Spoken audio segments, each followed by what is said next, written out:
한 주간의 과학계 이슈를 알기 쉽게 짚어드리는 과학계 이슈 브리핑 시간입니다. 유승민 리포터와 함께합니다. 안녕하세요. 안녕하세요. 네, 이제 창조경제 박람회 개막 소식 앞서 저희가 보도로 전해드렸는데 다시 한번 짚어보겠습니다. 어떤 것들을 볼 수 있습니까? 네, 창조경제 박람회에서는요, 이 한마디로 창조경제의 모든 것을 만날 수 있습니다. 네. 이번 박람회에서는 총 200여 개의 부스가 마련됐는데요. 크게 6개관으로 구분되어 있습니다. 가장 먼저 아이디어관은요, 작은 아이디어가 제품이 되고 이를 바탕으로 창업을 하는 과정을 한눈에 볼 수 있도록 구성되어 있습니다. 네, 도전관에는 미래를 이끌 기술을 가진 스타트업 업체들의 제품을 만날 수 있습니다. 이 밖에도 성장관과 상생관, 지원 플랫폼 등이 구성되어 있는데요. 부대 행사도 다양합니다.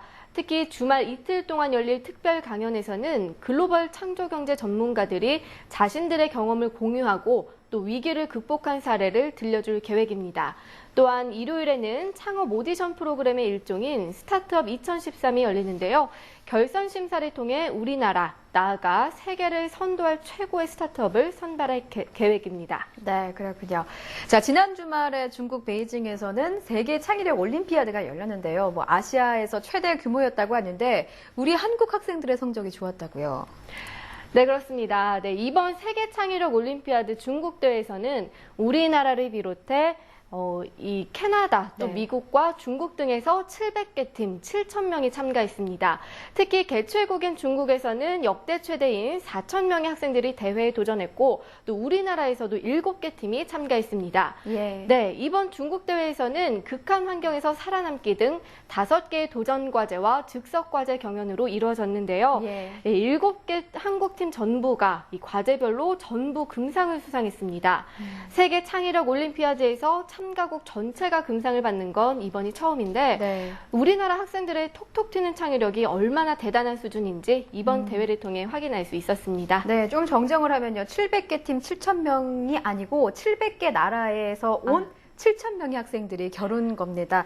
그 중에서 우리 학생들이 이렇게 좋은 결과를 냈다는 거는 정말 자랑스러운 일인 것 같아요. 자, 계속해서 다음 소식 알아보겠습니다. 자, 이번에는 물리학도들에게 흥미로운 소식이겠습니다. 현대 물리학의 정반대에 서 있던 아인슈타인의 상대성 이론과 하이젠베르크의 양자 역학이 서로 연결이 된다는 연구 결과가 나왔습니다. 좀 들어볼까요? 네, 영화 토르나 어벤져스를 보면요, 이 외계 행성으로 이동할 때 웜홀이라는 걸 통과하는 장면을 기억하실 텐데요. 이 웜홀은 블랙홀과 블랙홀 사이를 연결하는 지름길로 아인슈타인이 가설로 제시한 개념입니다. 아인슈타인은 생전에 양자역학에 대해 부정적인 입장을 밝히며 두 입자가 거리와 상관없이 연결된다는 양자얽힘은 불가능하다고 공격했습니다. 그런데 최근 과학자들이 상대성 이론의 웜홀을 통해 양자역학을 설명할 수 있다는 연구 결과를 내놓은 겁니다. 이번 연구 결과를 두고 물리학계에서는 서로 어우러지지 않았던 현대 물리학의 두 이론의 연결고리가 만들어졌다고 평가했습니다. 네, 그렇군요. 자, 지난 5일이죠. 처음으로 초미세먼지주의보가 내려졌습니다. 초미세먼지에 대한 국내 기준이 선진국에 비해서 지나치게 높다, 이런 비판이 나오고 있다고요.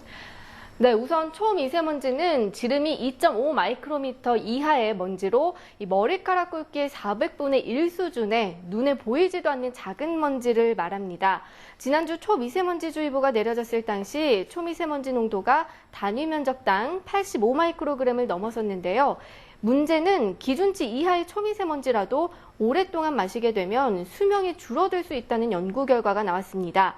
네덜란드 과학자들이 연구한 결과 초미세먼지 농도가 5마이크로그램 증가할 때마다 일찍 죽을 확률이 7%씩 커지는 것으로 나타났다고 했는데요. 때문에 유럽연합이나 세계보건기구 기준보다 높은 우리나라의 초미세먼지 기준을 강화시켜야 한다는 목소리가 커지고 있는 겁니다. 네, 우리나라 국민들의 목숨을 좀 생명을 위협하는, 건강을 위협하는 미세먼지에 대해서 좀 더 높은 기준이 좀 마련이 됐으면 좋겠습니다. 자, 마지막 소식 살펴보겠습니다. 우주에서 다량의 인이 발견됐다고 하는데 이건 어떤 의미를 좀 부여할 수 있을까요? 네, 국내 연구진이 300년 전 폭발한 별의 이 잔해에서 다량의 인을 발견했는데요. 이는 탄소와 수소, 또 질소, 산소 등과 함께 생명체를 구성하는 6대 원소 중 하나입니다. 특히 이는 유전 정보를 담고 있는 DNA의 뼈대를 이루고 사람의 뼈를 구성하는 주성분이라 그 중요성이 큰데요. 하지만 그동안은 탄소나 수소, 산소와 달리 이는 상대적으로 양이 적어 그 생성 현장을 관측한 적이 없었습니다. 네, 이 서울대 구본철 교수가 주도한 이번 연구팀은 미국 해일 망원경을 이용해 카시오페아 A에서 다량의 인을 관측하는 데 성공했습니다. 이번 연구 결과를 계기로 생명체의 기원이 되는 원소가 모두 우주에서 온 것을 확인했으며 앞으로 별의 폭발이나 이 최종 진화를 연구하는 데 도움이 될 것으로 기대하고 있습니다. 네, 지금까지 한 주간의 과학계 이슈 짚어봤습니다. 유승민 리포터 수고했습니다. 감사합니다.